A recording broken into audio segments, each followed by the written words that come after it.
Aleluya, Dios nos llamó por medio del Evangelio para que consigamos la gloria de nuestro Señor Jesucristo. Aleluya. El Señor esté con ustedes y con tu espíritu. Lectura del Santo Evangelio según San Juan. Gloria a ti, Señor. En aquel tiempo había una boda en Caná de Galilea y la madre de Jesús estaba allí. Jesús y sus discípulos estaban también invitados a la boda. Faltó el vino y la madre de Jesús le dijo: no les queda vino. Jesús le contestó: mujer, déjame todavía, no ha llegado mi hora. Su madre dijo a los sirvientes: haced lo que él os diga. Había allí colocadas 6 tinajas de piedra para las purificaciones de los judíos, de unos 100 litros cada una. Dijo Jesús: llenad las tinajas de agua, y las llenaron hasta arriba. Entonces le mandó: sacad ahora y llevádselo al mayordomo. Ellos se lo llevaron. El mayordomo probó el agua convertida en vino sin saber de dónde venía. Los sirvientes sí lo sabían, pues habían sacado el agua. Y entonces llamó al novio y le dijo: todo el mundo pone primero el vino bueno y cuando ya están bebidos, el peor. Tú, en cambio, has guardado el vino bueno hasta ahora. Así, en Caná de Galilea, Jesús comenzó los signos, manifestó su gloria y creció la fe de sus discípulos con él. Palabra del Señor. Gloria a ti, Señor. Que por la lectura de estos santos evangelios queden perdonados nuestros pecados.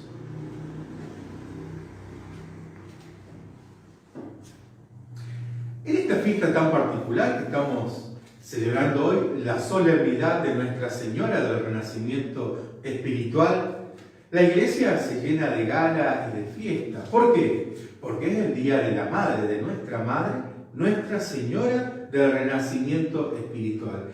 Y en el día de hoy voy a hablar sobre María, Madre del Redentor.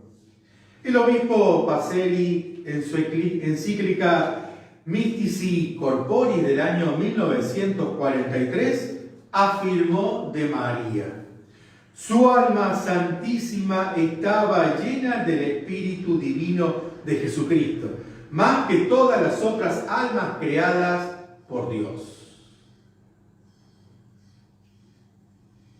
Con esto está queriendo decir que desde un comienzo Dios preparó el alma y el cuerpo de la Virgen María, lo seleccionó.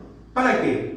Para que desde ella pudiera nacer su Hijo, Jesucristo. La preservó de todo pecado, la preservó de otras cosas. Por ejemplo, el pecado original con que nacemos todos los hombres. ¿Por qué? Porque si allí iba a estar el buen Dios, el Hijo de Dios, iba a estar Jesucristo, no era lógico que Jesús estuviera en algo contaminado por el pecado. ¿Cómo será esto que dice el ángel Gabriel? La saluda a la Virgen en Lucas 1:28 diciéndole: el Señor es contigo. El ángel interviene. Dios manda a su ángel para que le anuncie a María que lo que estaba aconteciendo era algo muy particular. El Señor es contigo. Hasta el mismo ángel Gabriel reconoce que María es un ser especial. Cuando definimos el concepto de la Santísima Trinidad, decimos 3 personas distintas y un mismo Dios. Y ahí empezamos a tallar ahora con lo que yo quiero hablar en el día de hoy: María, Madre del Redentor. La Virgen María, al ser la Madre de Jesucristo, es Madre de Dios. Y vamos a escuchar por qué. En el concilio de Éfeso, allá en el año 431, en los primeros años donde la iglesia había comenzado a existir, ya empezó a definir, a conceptualizar la presencia de María en la iglesia. Y se afirma en el Concilio de Éfeso: Emmanuel es verdaderamente Dios, y que por tanto la Santísima Virgen es Madre de Dios. Sí, habíamos dicho que el buen Dios eran tres personas distintas: Padre, Hijo y Espíritu Santo. Y ese buen Dios eran tres personas distintas y un mismo Dios. La segunda persona de la Santísima Trinidad había estado siendo gestada en el vientre de María. Entonces, María Virgen es la Santísima Madre de Dios, porque es la madre de la segunda persona. Y escuchen la afirmación completa: Emmanuel es verdaderamente Dios, y que por tanto la Santísima Virgen es Madre de Dios. ¿Por qué? Porque parió según la carne al Logo de Dios hecho hombre. Es la única mujer que tuvo el privilegio de ser seleccionada por Dios para llevar a su hijo en su vientre. Y esto lo tenemos que corroborar no por lo que yo lo diga, sino por lo que está atestiguado en las Sagradas Escrituras y lo que está atestiguado en los padres de la iglesia en los primeros tiempos. Vamos a escuchar un poquito esto. Las Sagradas Escrituras, la tradición y el magisterio son los tres pilares fundamentales para consolidar nuestra fe. Si yo tomo las Sagradas Escrituras y empiezo a predicar lo que voy leyendo, es probable que pueda equivocarme, porque me estoy olvidando de la tradición y del magisterio de la iglesia. Entonces, en las Sagradas Escrituras, en la tradición, encontramos pruebas que dan testimonio de la verdadera divinidad de Cristo y testifican la verdadera maternidad de María. ¿Tenés la Biblia por allí? Dale, anda a buscarla. El Evangelio según San Juan, capítulo 2, versículo 1. ¿Y qué nos encontramos allí? 3 días después se celebraba una boda en Caná de Galilea y estaba allí la madre de Jesús. El evangelista Juan nos está queriendo decir que queda claro que la madre de Jesús es la Virgen María. ¿Sí? En este versículo da fe el evangelista que María es la madre de Jesús. Hoy podríamos documentarlo a través del ADN, del DNI, de un montón de cosas. Pero en aquel momento, los documentos escriturísticos, como las Sagradas Escrituras, los que escribieron los padres de la Iglesia y los que iban escribiendo la historia civil del pueblo, son los documentos donde podemos ir a buscar lo que queremos encontrar en el origen. ¿Sí? Otro texto donde podemos fundamentarnos, escuchá bien esto porque es muy interesante. Mateo 1:18 dice así: la generación de Jesucristo fue de esta manera. Su madre María, vuelve a decir que María es la madre de Jesús, estaba desposada, es decir, si lo traducimos a nuestro idioma, comprometida formalmente con José. Y antes de empezar a estar juntos ellos, se encontró encinta por obra del Espíritu Santo. Tiene que haber sido algo grandioso enterarse en María que estaba embarazada y encima que no había estado con nombre. Y para José tiene que haber sido una gran prueba de fe aceptar ese niño sabiendo que María era la madre de Jesús. Pero José también, en José interviene el ángel Gabriel, interviene Dios, despertándolo en un sueño. Ya vamos a ver. De este texto, Mateo 1:18, sacamos dos conclusiones. Mientras estaban comprometidos José y María, es decir, no convivían, ella queda embarazada y en su vientre estaba Jesús. Primera afirmación rotunda y fuerte. Y en la segunda dice el texto, antes de empezar a estar juntos, ellos se encontró encinta por obra del Espíritu Santo. El mismo agiógrafo afirma que el embarazo de María es por obra del Espíritu Santo. Se atribuye el embarazo a una intervención divina y no a un hecho humano. Porque el ángel ya estaba apareciendo y estaba dando algunos fundamentos para que las cosas queden claras en el momento oportuno. En Mateo capítulo 2, versículo 11, dice así, entraron en la casa, vieron al niño con su madre, María, y postrándose, le adoraron. Escuchen eso. Entraron en la casa, vieron al niño con María, su madre, y postrándose, le adoraron. Resulta ser que los que nosotros le llamamos Reyes Magos, que nosotros le hemos puesto el nombre de 3, que cada uno venía acompañado quizás con 100 personas. Imagínense en un pueblito donde los pueblitos son chiquitos, donde había 20 o 30 casas, eran caseríos nomás, chiquitos.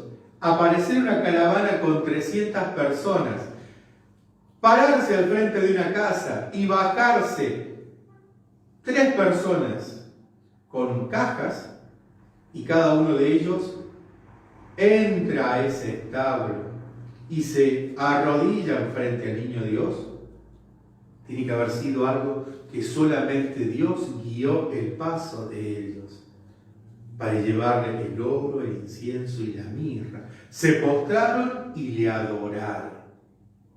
Entonces, estamos viendo que el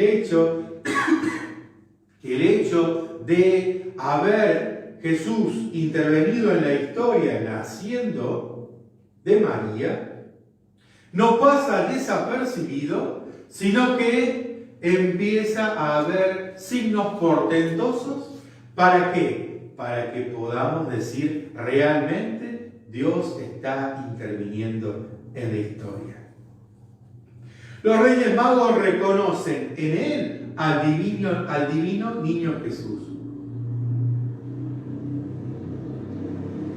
La gran pregunta sería, ¿cómo hicieron para encontrar ese niño y no otro? Esa es una intervención divina. Porque estas personas, sin conocer nada, sin ni siquiera ver Google ni WhatsApp, fueron a un lugar, se pararon y dijeron, este es el niño. Y no el vecino ni el otro, sino ese. Era una intervención de parte de Dios. Vamos a escuchar Mateo 2:13. Mateo capítulo 2, versículo 13. Dice así. Después que ellos se retiraron, el ángel del Señor se apareció en sueños a José. Ya había asegurado la fe en María. Ya María tenía claro lo que tenía en su vientre.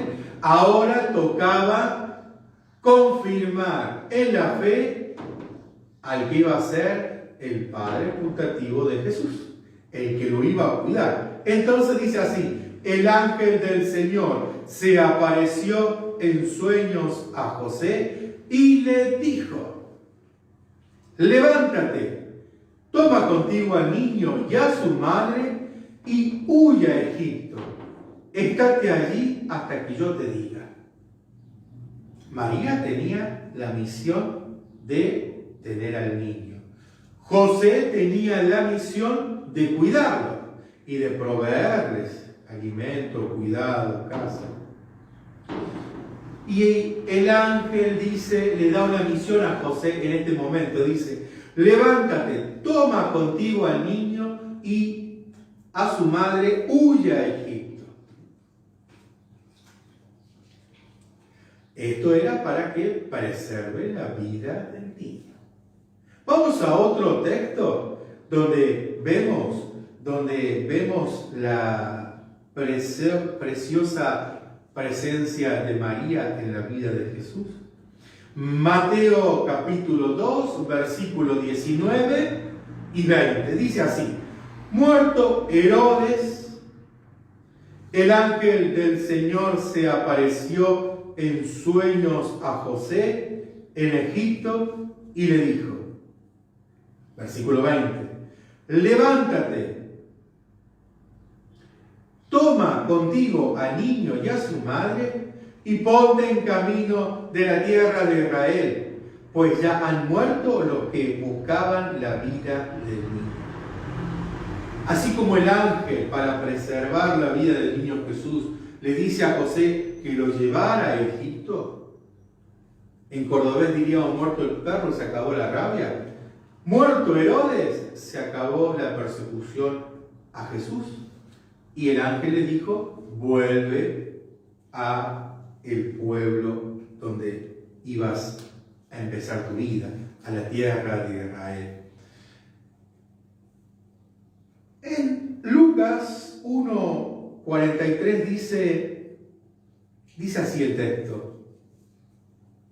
Isabel iba a estar en su casa, iba a recibir a la Virgen María, y cuando ve el carruaje llegar a la Virgen María a su casa, a su prima la ve llegar, y le dice Isabel, la prima de María, en el versículo 43 del primer capítulo de Lucas, ¿y de dónde a mí que la madre de mi Señor venga a mí?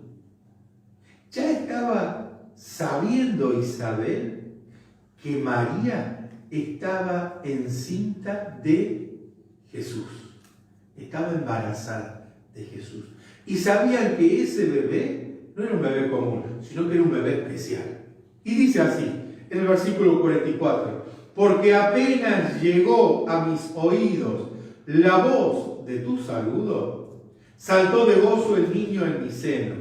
Y ese niño era Juan el Bautista. Entonces Isabel comprendió que algo estaba pasando fuera de lo común.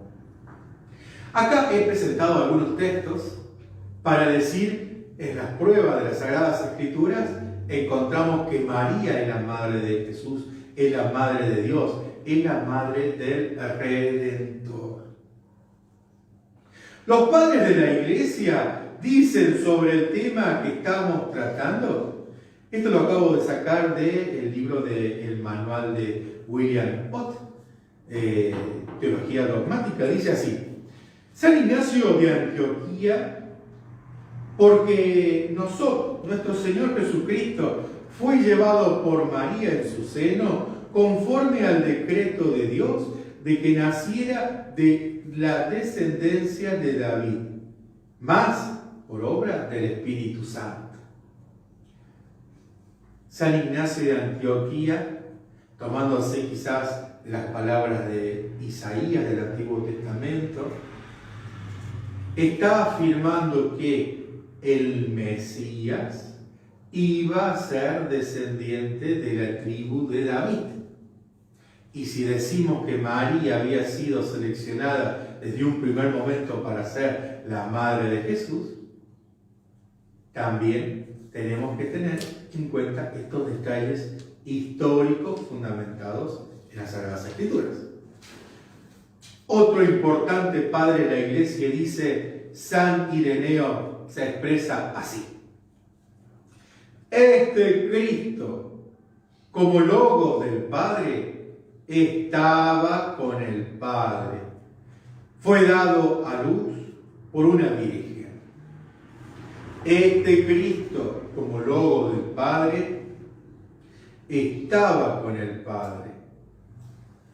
Está diciendo de que Jesucristo, verdadero Dios y verdadero hombre, segunda persona de la Santísima Trinidad, ya había sido, ya tenía existencia, ya era por sí solo en un principio, porque dice estaba con el Padre, pero fue dado a luz por una virgen. ¿Sí? Para entrar al mundo necesitaba la presencia de una mujer para entrar al mundo. Lo que vale resaltar de esta afirmación es que la menciona como virgen, en contraposición a algunas teorías espirituales modernas que afirman lo contrario sobre la virginidad de la Madre del Redentor. Estas teorías espirituales modernas afirman de que María ya no era virgen después de Jesús. San Gregorio Nacianceno escribe hacia el año 382: si alguno no reconociera a María como Madre de Dios, es que se haya separado de Dios. San Gregorio Nacianceno le pone el punto final en el año 382 y dice: el que no reconozca a María como la Madre de Dios, quiere decir que está separado de Dios. Quiere decir que como que no es hijo de Dios. Y ya le puso el punto final. Entonces, en consecuencia, por los enunciados sagrados que hemos expuesto, mantenemos la doctrina del título sobre la Virgen María Theotokos. Es doctrina católica y sostenida con fundamentos. Nuestra Madre del Renacimiento Espiritual, en su aparición, nos deja un pedido. A ver qué nos dice, qué nos está mostrando acá. Hagan lo que Él les diga. Juan 2:5. Ella ha visto desde el cielo que la fe del pueblo de Dios se estaba entibiando. Queda lo mismo ser un rato bueno y un rato relajado en los valores cristianos. Razón por la cual nos recuerda: haced lo que Él os diga. Nos está mandando a Jesucristo. Ella se está apareciendo y nos está diciendo: vuelvan a Jesucristo, vuelvan a leer las Sagradas Escrituras. Y esa es una afirmación que para ponerla en práctica necesitamos volver a leer las Sagradas Escrituras y dejar de vivir según nuestro humano parecer.